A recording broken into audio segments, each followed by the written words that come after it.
Today is St. Michael's Open Day, the day for setting the mood, the momentum, and the medley of events. All those experiences that will become the energy within the fabric of St. Michael's and its community in 2015. Today, I want to put before you the need to embrace a new theology. I want to describe to you the new therapy that I have developed and that runs like a cup and saucer with the new theology. And I would like to connect all of this with the new faith that I have advocated over these last several years.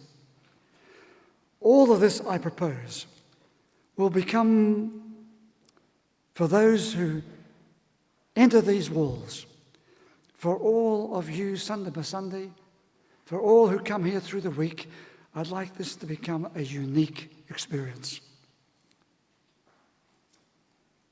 Last Friday afternoon, I attended the huge funeral to honour the remarkable life of Gail Burke.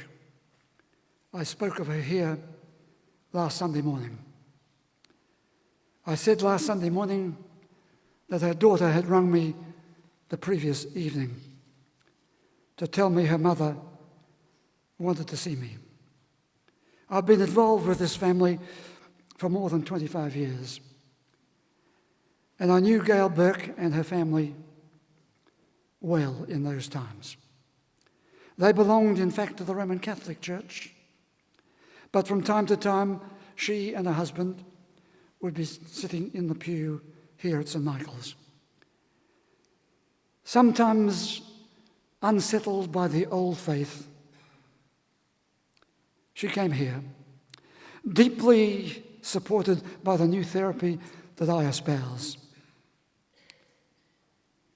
Well, she saw me several weeks ago and told me that she knew now that she was dying. And she spoke to me then about that F of my paradigm of so many Fs, nearly 40 Fs. But this particular F was number 9, the final things.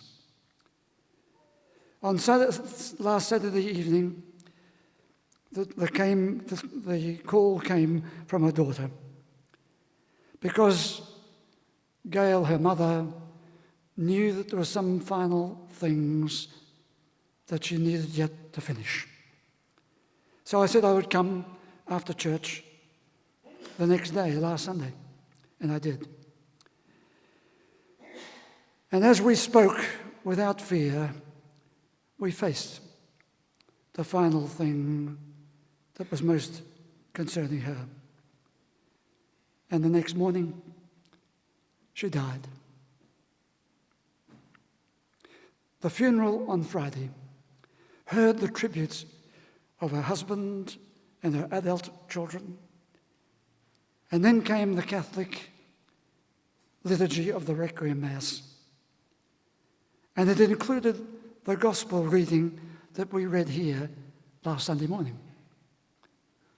It so happened that when I spoke to her last Sunday after church, she told me about her 7-year-old granddaughter who said to her, "Grandma, will you be here next Christmas?"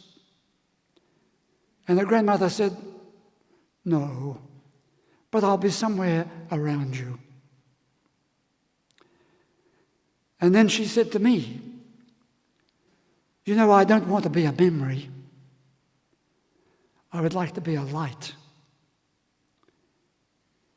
And I then told her that in our service a few hours before, last Sunday's service, we had read from the gospel where it said, "Let your light so shine, so that all who see it will give glory to your Father who is in heaven. And she looked at me and said, some people would say God moves in a mysterious way. But then she added with a twinkle in her eye, but it's not really mysterious, is it?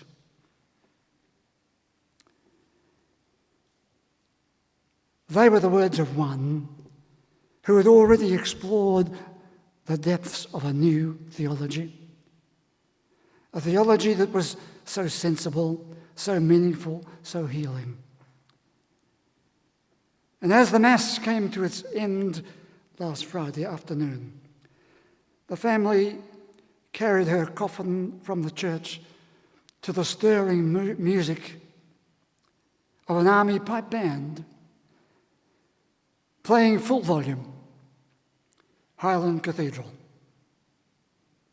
Was it any wonder that the crowd would applaud the hearse as it moved away? Now, if you want to hear that music, you could hear it on your iPad, particularly the version of it played in Dunblane Cathedral in Scotland. Highland Cathedral. A few hours later, after the funeral was over, I became engaged in an intense conversation with my Australian, Japanese 3 grandchildren. And they were concerned to talk with me about their experience of religion. And they said, it makes no sense. How can you believe that? How can any intelligent person believe that stuff, they said. So I listened, and then I said, well, maybe let's see if we can make some distinctions. Supposing we put over here, the values of the Christian religion, or the Judeo-Christian religion. The values. And supposing we put here the theology that informs those values, and then supposing we put over here the religious practices, the church stuff, or what they call the boring religious stuff. So we put those in different categories and talked about them in a most enlightening way, I think, for all of us. A few years ago, I attended a conference in Maryville, Tennessee, United States. A conference on economics, politics, and religion.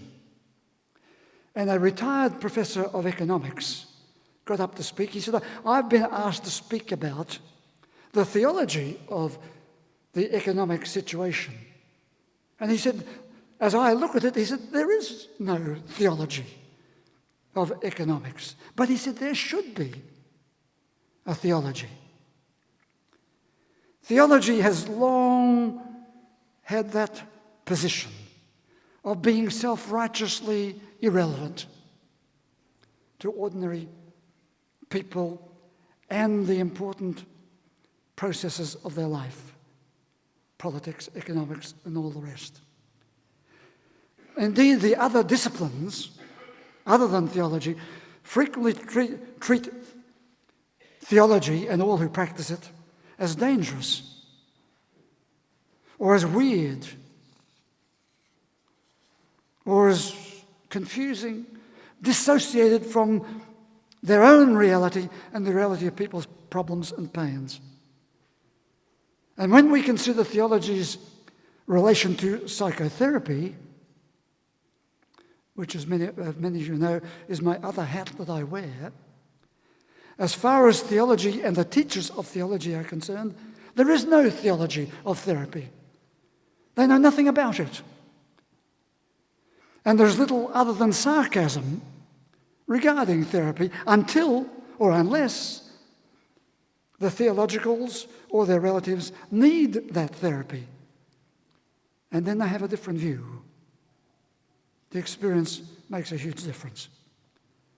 You see, there can be no study, no sensible study of theology these days without a sensible study of therapy. And there can be no in-depth understanding of therapy without a theology of therapy. Now, I know that will shock not only the theologians, but also the psychotherapists and the psychoanalysts. But it's about time they were shocked. My grandchildren, convinced that their grandfather is probably a bit loopy, protested. They said, but what is this theology stuff? What's it based on? And I said, well, it has a long history that goes back to when people were struggling to find the meaning to life, way back in the origin of the species. But in particular, we lay it at the feet of one man in our culture. I emphasize, in our culture, we lay it at the feet of one man whose name is Jesus of Nazareth. He took the teachings of his people, the Jewish people, the Hebraic people, and stated his position. He gave a manifesto of a theology wedded to a therapy of liberation, to liberation and growth, collaboration, tolerance, and compassion. That's what his manifesto was about. Every person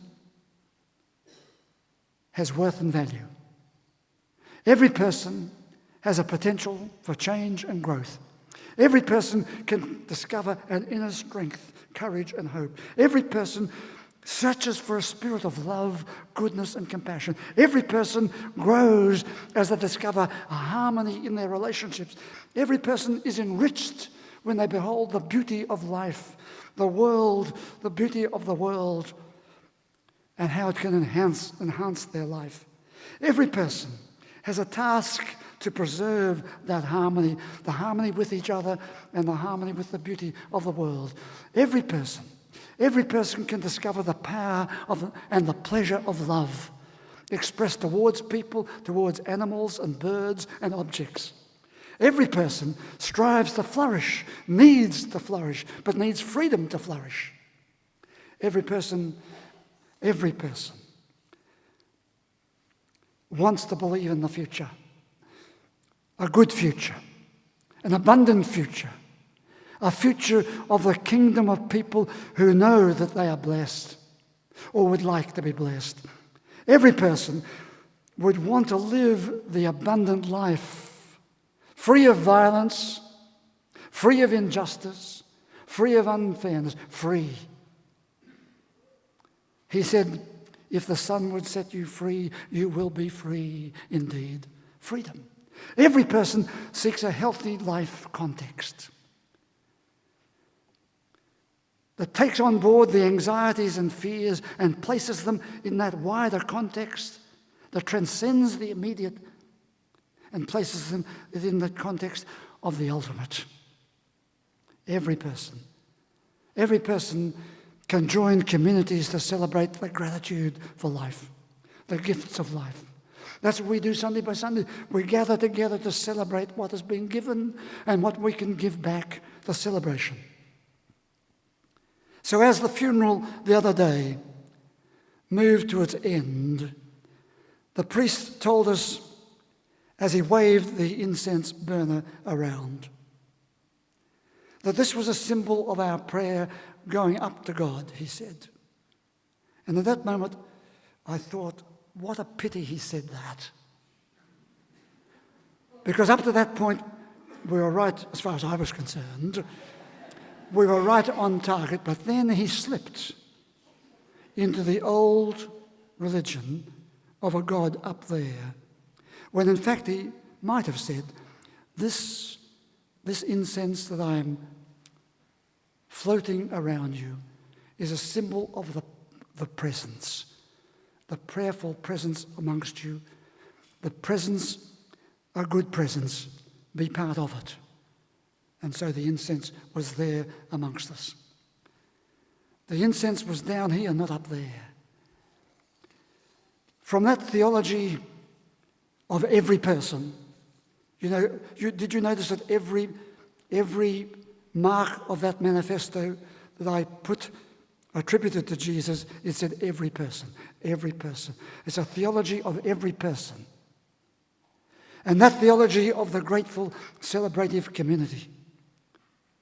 From that theology, I turn to therapy that needs to be in an interactive relationship with such a theology, in a cup and saucer relationship. Therapy and theology. Keep them together for a while. So I turned to the new therapy. In our new newspaper on Friday, several things happened for me on Friday. In our newspaper on Friday, there was an obituary honouring the life of a person called Bonnie Bradley. I met her first in 1968. At that time, Ken Miller, my other life as it were, cup and saucer, however, had consulting rooms in Beaumaris, as well as in other places. And in those early days, I would pay a visit to those consulting rooms in Beaumaris. One day, Bonnie Bradley was brought in on a stretcher. My first meeting with her.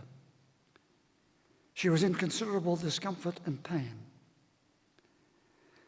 Therapy and faith and the sheer mystery of life saw her recover, saw her reshape her life entirely. And at the age of 50, she went back to school, completed her qualifying examinations, and then trained for the ministry of the church, took her Bachelor of Theology, became minister of 2 congregations, and served them with great feeling and acceptance, and ultimately became the chaplain of Mayflower in Brighton, the Mayflower complex for the aged, for the elderly, and in which place she ultimately made her own home and where she died a few months ago. In the late 1960s, I had established what I called a work tank at Cairn Miller. It was for people who had suffered a trauma in life, people who had been stigmatized by mental illness, or were unable to rejoin the world of work and everyday relationships. So the work tank was there for them, to feel accepted, to find something to do, and to find the possibilities of growth again. I asked Bonnie Bradley to be one of the volunteers in a small team of support and encouragement for those people in the work tank. She did a great piece of work, cared for and helped many people. She joined the pastoral care committee or team here at St. Michael's, and again showed a real spirit of caring, a gentleness, far-sightedness.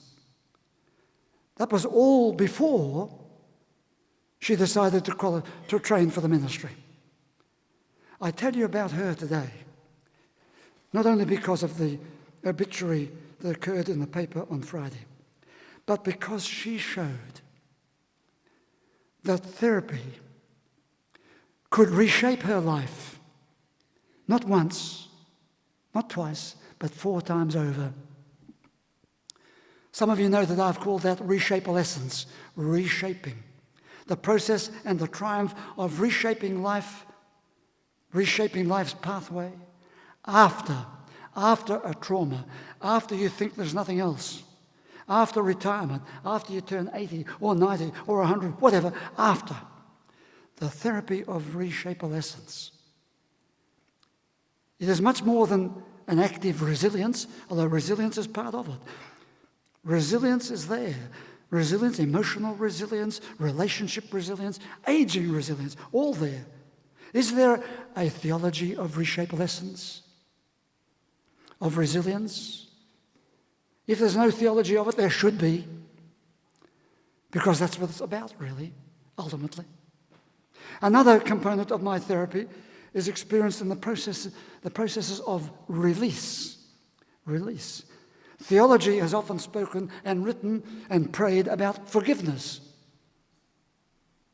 They're strong about, theology and theologians are strong about talking about forgiveness, but we haven't learned the processes these days.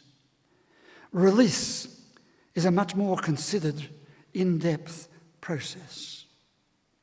I speak of several release mechanisms, release processes, whereby we relinquish our resentments, we dust over our disturbing memories, we are released from our anger, from our guilt, from relationships that no longer have positive energy in them. My therapy then goes one step further and includes a vital sense of rejuvenation. Not just a word, but we need to develop that process of rejuvenation. You see, human beings are like trees and plants. Human beings in their relationships, like the human spirit, can wilt, can droop, no longer reflect life, growth, vitality, and beauty. So we need a rejuvenation. Rejuvenation of the plants, so vital. Rejuvenation of the human spirit, so vital. Rejuvenation of human relationships, vital, vital, vital. This therapy, reshape lessons, resilience, release, rejuvenation, all require a reconnection. A reconnection with a healing energy, with a healing person, with a healing community. Is there a theology of that reconnection? I hope so. There should be. But people needing life, new life, people needing new faith, become disconnected, discontented, disgruntled, and there they stay. We need to look for a reintegration with resources to stimulate new healing, to recover a new meaning to our wholeness, to find a new depth to what real happiness can mean. You might see what can happen. A person can be unhealed. You know plenty. A person can be unreleased. You know plenty. You see people who have never reshaped, never realized the importance of reshaping their life. You've seen people who have missed out on that rejuvenation. All of us can be so down there, we don't realize we need a new faith to lift us up from our down there-ness, a new faith that will evoke the energy of that unique experience that I hope we'll find. As we begin our year, this is our aim. Our aim is to surround people with a medley of resources, a connection or a reconnection with those resources that will renew their faith in a theology that is sensible, that is meaningful, that is practical, that is therapeutic, healing.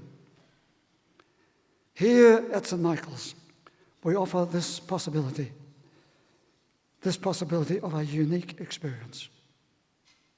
I thank all of my staff at all levels who have worked so generously, thoughtfully, conscientiously, conversationally to provide these possible pathways, these resources.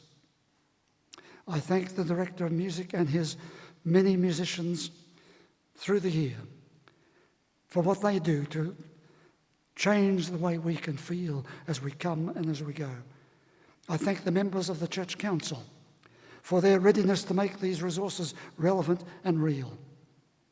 I thank every volunteer, every person of goodwill who will help make St. Michael's a unique experience, a unique place for everyone who comes here. Of course, we will fail. From time to time, we will. But let us reshape again our direction, our connectedness. The scripture readings today said, yes, we are making all things new. I invite you to be part of that experience. Would you please stand?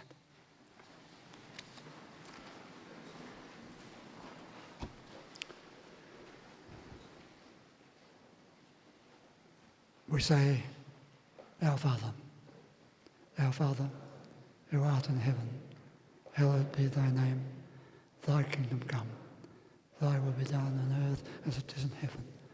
Give us this day our daily bread, and forgive us our trespasses, as we forgive those who trespass against us. And lead us not into temptation, but deliver us from evil. For thine is the kingdom, the power and glory, forever and ever. Amen. And now as you go from this place today, may the God you see in all the colours of creation arouse in you a sense of awe and wonder. May the God who is a sacred presence be real to you. May the God who is a source of inspiration and courage keep calling you forwards. May your God go with you and bless you today and always.